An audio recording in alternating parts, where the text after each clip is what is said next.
Lalu yang akhirnya kepilih adalah ceritanya Muhammad, cerita fiksi Muhammad dijadikan kitab suci.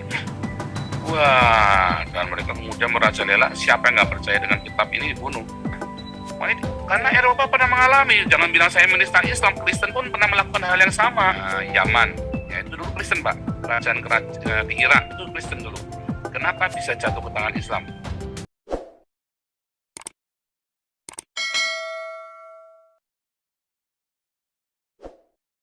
Yesus Savior, ya. Oke, sebentar sebelum lanjut ke diakonia, sambut lagi ya dia. Sangkakala 3W5 apa ini? Ya silakan. Halo, shalom ya. Pak Paul. Shalom. Ya, shalom semuanya yang di Zoom ya. Pak Paul, saya mau nanya aja kemarin Pak Beta juga ada ngomong, saya lupa nanya aja itu yang soal buku ajaran yang dari seberang itu Pak Paul.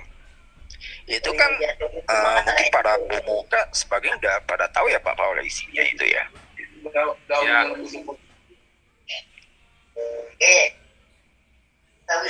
Untuk isi dulu, yang karena saya masih blank ya.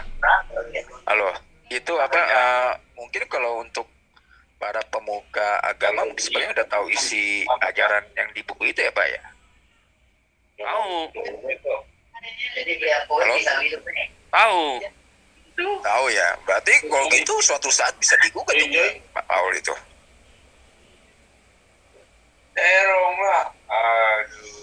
Halo? Ya. Berarti itu suatu saat bisa digugat dong Pak Paul kalau gitu. Bisa. Tinggal tunggu tanggal mainnya kalau gitu ya. Ya, makanya kan saya bilang nanti saya akan menggugat Muhammad di Mahkamah Internasional in absentia.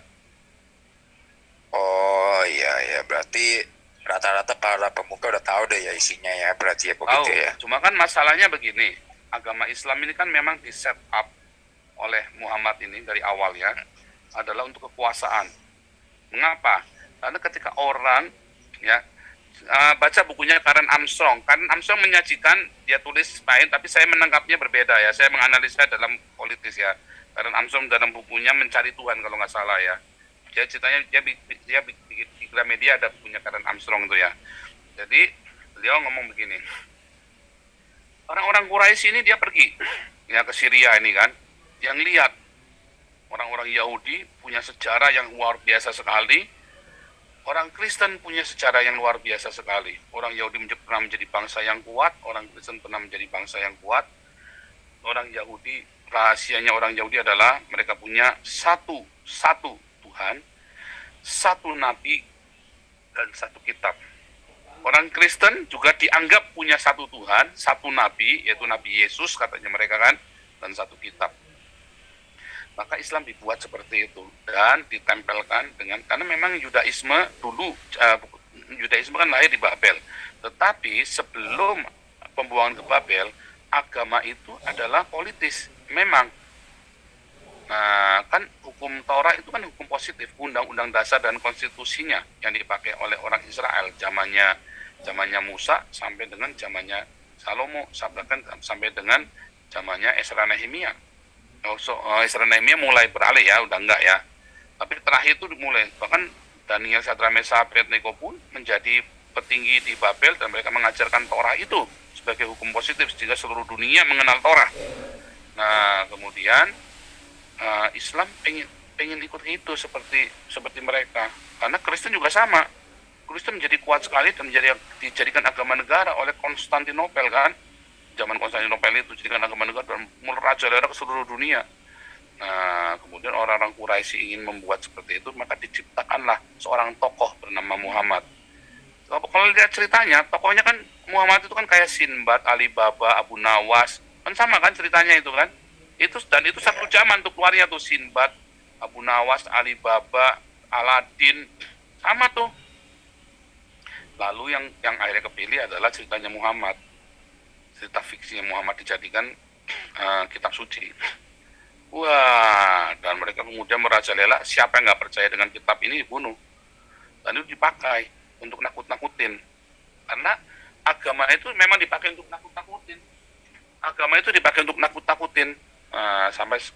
Yang pinter itu, yang goblok kemudian terintimidasi. Nah, yang pinter mengintimidasi, yang goblok dimanipulasi, yang pinter kemudian memanipulasi. Ya, yang bodoh ini kayak kelas-kelasnya Yahya Waloni ini, ya kan, pengikutnya Yahya Waloni ini dimanipulasi, kayak Nandar, ya kan, Edi Prayitno, Menahem Ali kan goblok ya dimanipulasi. Yang pinter, ya, kayak si Abdul Somad, dia memanipulasi, kayak Yusuf Kala, Ma'ruf Amin, takut-takutin pakai agama, ya kan, sama Anies Baswedan itu profesor, pokoknya asal jadi Islam tolol pokoknya, sengaja dimanipulasi oleh agama dengan agama ini. Nah, itu kenyataannya, jangan bilang enggak, itulah kenyataannya. Nah, itulah sebabnya. Loh, bukan berarti Kristen enggak, Kristen pun sama pernah melakukan itu ya. Kemudian makanya di Eropa dipisah, ada 3 yang nggak boleh, politik, hukum, dan agama, itu pisah 3, nggak boleh jadi satu. Jadi kalau pendeta harus pilih pendeta, nggak boleh bawa umat datang politik. Mau pilih politik, politik, nggak boleh jadi hakim. Mau jadi hakim, jadi hakim. Mau jadi pendeta, menjadi pendeta, nggak boleh dua-dua. Dipisah dengan jelas, nggak boleh bercampur. Nah, karena Eropa pernah mengalami, jangan bilang saya menista Islam, Kristen pun pernah melakukan hal yang sama. Ya, raja-raja ini rasanya perang salib, ya kan? Tapi kan sebenarnya dia haus kekuasaan, ya kan? Kayak dulu Prancis perang sama Protestan. Nabi palsu tai. Ya.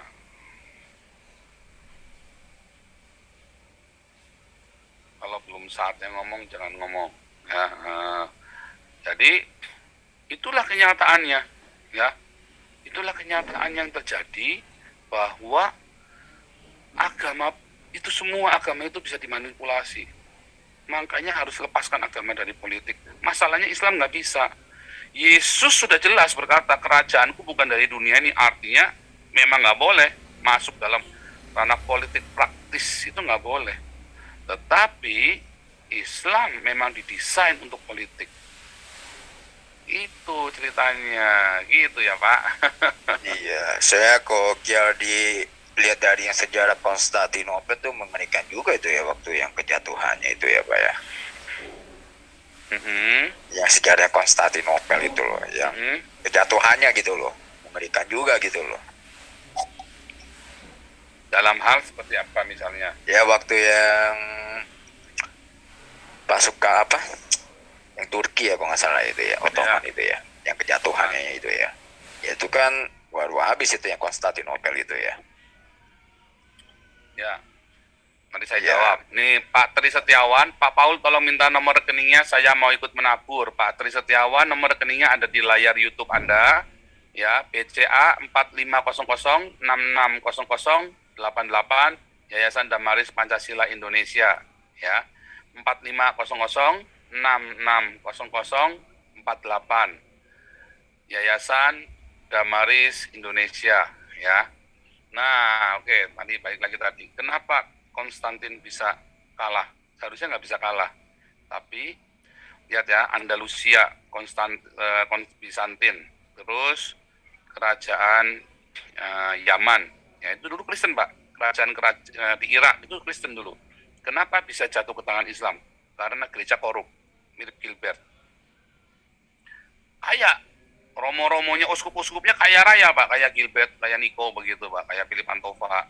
Sementara jemaatnya banyak yang kere Pak. Akhirnya apa? Mereka berkhianat Pak. Yang second layernya ini, yang sudah muak dengan kelakuan para imamnya ini, ya dulu kan namanya Kristen, belum disebut Katolik kan, sama saja. Jadi Kristen sama Katolik ya sama saja itu Pak. Nah, marah mereka, bukan berkhianat.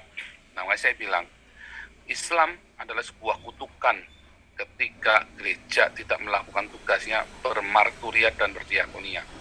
Makanya runtuh. Kenapa Andalusia bisa jatuh ke tangan Islam? Karena uskupnya korup. Mereka peras rakyat dengan pajak gereja. Persis sekarang kan perpuluhan, bayangin bayar pajak aja nggak sampai 10%. Orang Kristen disuruh bayar perpuluhan. Kalau nggak masuk neraka ditakut-takutin, ya kan? Padahal Yesusnya nyuruhnya ngasih 100% loh, bukan 10%. Sehingga pendetanya tambah kaya, jemaatnya, Pak saya tambah diberkati. Bohong, Anda berilusi. Saya kan sudah ngelihat, saya kan juga bagian dari itu dulu. Jadi yang benar apa? Pergi ke fakir miskin, kamu pasti akan diberkati, bukan ke gedung gereja. Karena kalau kasih ke gedung gereja, sama gereja ini dipakai buat beli jet pribadi, dipakai buat beli Rolex 2,5 miliar, Daytona, ya kan? Orang-orang Kristen karismatik yang biasa kayak gitu. Wah, sama saja nggak yang karismatik. Kalau di sini ada gereja Katolik, di Jerman ada gereja Katolik yang bathtubnya pakai emas semua, langsung dipecat sama Paus Francis kemarin itu. Kayak gitu. Kalau di Indonesia, Bang, kalau di Indonesia memang belum. Kalau di Indonesia romo-romo Katolik memang masih ini ya, masih polos-polos lah. Kalau di Eropa romo Katoliknya kemarin pakai Porsche loh, dipecat sama Paus Francis, ketahuan. Makanya Paus Francis itu dicinta oleh rakyat kecil, dibenci oleh ini kelas-kelas menengah karena lewat jujur Paus Francis ini ya. Nah di Indonesia ya memang saat ini yang kelihatan menyolok gereja karismatik, yang kelihatan menyolok ya. Tetapi makanya kan Gilbert takut sama saya kan, dibilangin anak iblis segala macam, karena dia terancam, dia tahu. Karena dia tahu ada yang nggak beres dan dia tidak siap. Coba kalau Gilbert itu cuma buka rekeningnya, Tuhan ampuni kok ya Pak Gilbert, buka pundi-pundimu ya. Masa dapur umummu kalah sama yang kamu sebut anak iblis ini? Jangan dong, ya kan? Saya ini kan hanya anak iblis, kutu di seberang samudera, kuman di seberang samudera. Yang kamu yang katanya hebat, harusnya bikin dapur umumnya lebih keren dari kita, lebih gede, ya. Gilbert lagi. Tapi emang begitu. Fakta kok, Bang, fakta itu, Bang. Mantap dulu, karena yang pasti kan dia kan. Oke nih lanjut, jadi gitu ya, jadi hati-hati, Islam datang sebagai kutukan saat gereja tidak melakukan tugasnya untuk bermarturia dan berdiakonia. Haleluya.